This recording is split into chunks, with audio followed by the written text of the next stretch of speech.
Good morning, class. I'm going to take just a little bit of time here to conclude the focus of today's class. Again, I had hoped that we would have just 10 minutes or so to discuss in small groups some of the basic developments accompanying the rebellion in India in 1857, the rebellion of 1857, we'll call it for today's purposes. But just quickly, a review of today.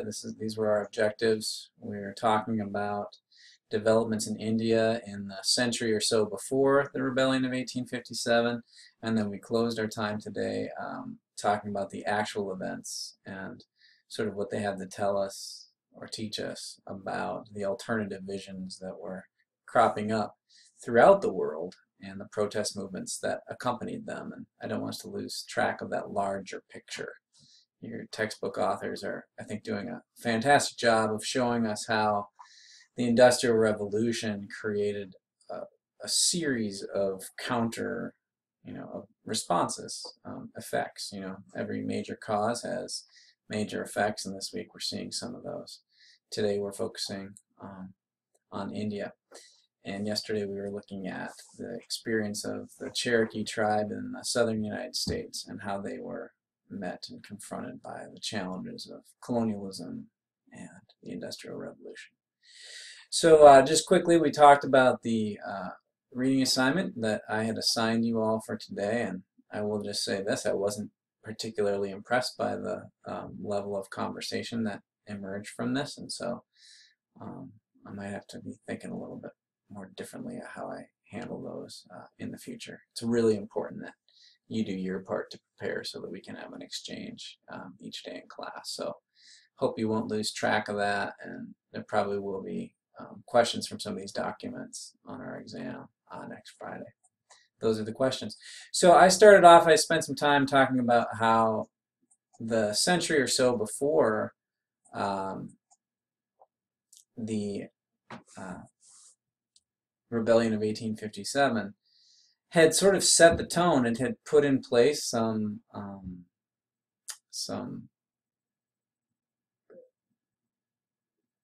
the basic organization or structure that the British East India Company would use as it tried to govern the British colony of India. And just want to call attention to you that that's a pretty odd arrangement, right? I mentioned in class that if Nike or Starbucks was a corporation that had its own private army, we would probably be rightfully unnerved or uneasy with that arrangement. Nonetheless, that's how things were in India during the late 18th and early 19th centuries. And I wanted to impress upon you that when the British East India Company sort of first established its relationship and its operations in India, it did it in a much sort of more sensitive and soft, indirect way. As the British East India Company sort of gets its bearings and gets its feet underneath it, we notice that it starts to tighten up and become a bit more aggressive. And so my comments today in class were intended upon making that a little bit more plain. And interesting, I didn't take the time to talk about this, but here we do have the image, and this is in a more modern day sense. Like I said, it's not a very common practice in India, and it's been highly controversial, but here we have a Indian man with his young wife on his funeral pyre. This pyre will soon be lit fire and then sent out onto the river. I presume that's the river Ganges. And anyway, there are, it's a difficult cultural practice for Westerners to wrap their brain around. But nonetheless, I think in the context of India, it's a cultural practice that Indians in the mid-1800s found it a little bit insulting or heavy-handed for the Brits to tell them that they couldn't practice as they had practiced for hundreds of years. So I had some specific questions. We addressed this a little bit, although not terribly thoroughly. What were some of the underlying practices of British colonialism? that had already contributed to frustration among the Indian people in the years leading up to the rebellion. On the next slide, we're going to talk about the greased cartridge incident, which, 19 out of 20 historians will tell you that that was the, what am I looking for? The instigating event which drove the events of the rebellion of 1857. But this question is more aimed at what were some of the other issues that had been building up and leading to frustration between the Indian people, both Hindus and Muslims, such that when isolated events surrounding ammo cartridges in the 1850s, those probably would not have ignited into the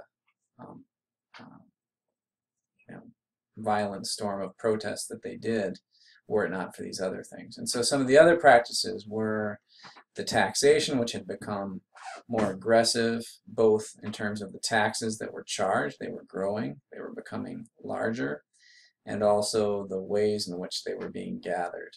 I told you that the British started to directly tax the Indian people, and this not only made the Brits more directly connected with the frustrating experience of having taxes collected, which is then as today not a very enjoyable experience, but it also alienated some of the aristocrats and elites that were of native Indian society. And so the rebellion of 1857 is actually going to be, in part, a response of these alienated elites from the British East India Company. And it's important to note that. And let me just say here, I think the reason your textbook doesn't use the term Sepoy Rebellion to describe this protest is because the term Sepoy Rebellion would make it seem as though this was simply the act of soldiers under the employ of the British East India Company, when in reality the rebellion of 1857 was a much broader cross-section of Indian society. The participants were much more wide-ranging.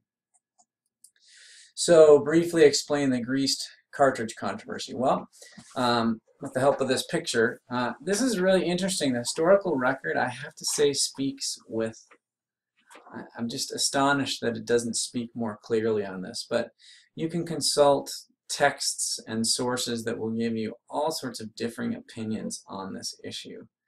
The question being, were the cartridges, the ammo cartridges that you see here in this image, and again, the soldier would bite off the top of this cartridge, so bite it like right here. They would then pour out the gunpowder into the bore of the rifle, and then they would put this bullet, which was also part of this little cartridge, slide that into the rifle bore, pack it down with this tool, and then the gun would be, the rifle would be ready to fire. Well, what's worth noting is that in the 1850s, in 1853, the Brits had invented this new rifle. It was actually much more accurate. It had a larger range. It was a rifled barrel, which means that it had a spinning mechanism to it, which allowed the bullet to hold its trajectory for greater accuracy. So this was really a breakthrough. It's called the Enfield. I think that's what's, yeah, the Enfield rifle. And what's difficult to know, so what's important here is that the sepoys, the Indian soldiers, were being issued new military technology. And so this was a logical time for questions to be asked, and if there were any irregularities, this would have been the time, because these rifles were now being distributed among the sepoys in the mid-1850s. Well, we don't know exactly whether the grease that was used to preserve these cartridges, so to protect them against, water damage and allow them a longer shelf life, we don't know for sure whether it consisted of animal fat or not. I'm inclined to think that it actually did. But what's really important here is that the rumors were that the rifle cartridges consisted of ingredients that were offensive to the religious beliefs of both the Hindu and Muslim soldiers who comprised the sepoy troops. and those rumors spread, and those when a handful of sepoys were imprisoned because they refused to load their rifles with these forbidden cartridges, it created a outbreak. It was the last straw that launched a rather culture-wide protest against British East India Company rule. Now, the reason that it's quite possible that this happened was that it could have been, and a lot of historians suggest that it was simply British oversight, that they made a poor decision here. It's fair to say that the British were upset when they learned that possibly animal fat was the culprit here. But what's really important here is that the rumor was quite powerful. So this is, the greased cartridge controversy is significant because it is the spark that sort of lights the kindling and fire that were already in place but are now going to burn and create quite a hailstorm. Okay, and then lastly, this is our last question. As a protest movement, what, if anything, did it accomplish? Well, sadly, there was very little that the rebellion of 1857 could count as being beneficial. It certainly shook up India, certainly called attention to the frustrations that many Indians felt about British rule. It did unite the Hindu and Muslim minorities, or sorry, Hindu and Muslim factions of India. That was all quite positive. It challenged British rule. It did result in the British East India Company no longer being in charge of India.